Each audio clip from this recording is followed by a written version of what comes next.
Good morning, everybody, and this is your Dow Jones day trade setup for today. So a couple of things happening here. So we've got a bullish crossover of the moving averages, which is always a good sign for the bulls. However, we do have some diversions here on the oscillators, and we are bumping ahead on a weekly trend line. And if I come to the daily, you'll see a complete different picture here. No real crossover. We have broken through all the moving averages as well, which is bullish, but look what happens whenever we get to the trend line here. You can see, probably find that there's a 200-day EMA or a 250-day EMA that is up here at this trend line. But every time we get in this vicinity with a grouping with diversions, we have a pretty big sell-off. So there's this big sell-off. There was the last one. You can see we had diversions on one of the oscillators, and we had the sell-off. Now we've got this really tight grouping to the upside. Not really diversions. Exhaustion bar here. When was that? That was Thursday, Tuesday, Monday, no, Friday. So Friday was an exhaustion bar up into this area, right onto the trend line, and since then we've just been going sideways. So we are waiting for the Feds. I think that is the important thing to understand. We are definitely waiting for something from the Feds, and everything hinges on what they're going to say. Now, we know they're going to raise interest rates. That's a given. The question is, what is the outlook going to be? So what is their little speech and song and dance going to say? That they see a tapering happening, or they see this continuing. If they see it continuing, expect a fall. If they see it tapering, expect us to be quite volatile and attempt to break through and possibly rally. So that is the one thing. There are still quite a few earnings to come out this week on the S&P 500. The bulk of the S&P 500's earnings are this week. So there's lots going on, I suppose. That's what you need to keep in the back of your mind. And for the Dow Jones, it's just there's nothing here that is telling me I need to be paying attention to anything. I will add two more levels in.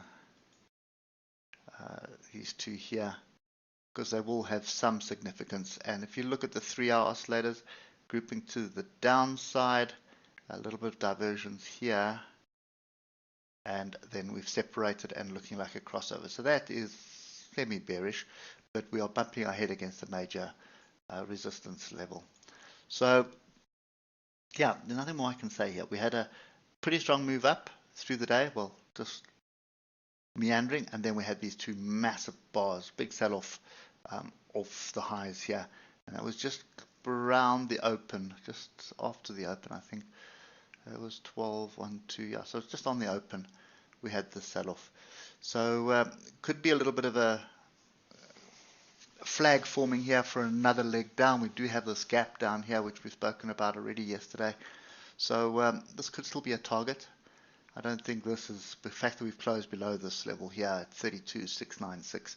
I think you're probably looking for another leg down to one of these two levels here. Just if you're on the 15-minute here, you'll see another little scenario here. So we have broken through the moving averages here, and then we've got some barbed wire happening here, and now we've got some other sell-off that's happening at the moment. So you could sort of look at this on the 15-minute and say, and we've got a crossover here. Here's the 155. So a retest of 32,729 is short with a stop above there, which is 32,782.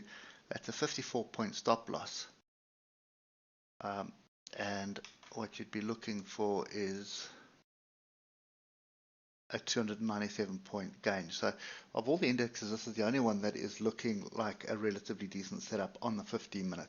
I just don't trust the higher time frames at the moment. So whenever you've got bullish signals on, where did we have some bullish? We've got bullish signals here on the 3-hour.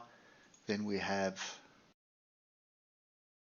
sort of confused signals here on the hour, although the oscillators are starting to separate and point to the upside. So you could argue that there's one semi-bearish signal here, one bullish signal there, and then one bearish signal there.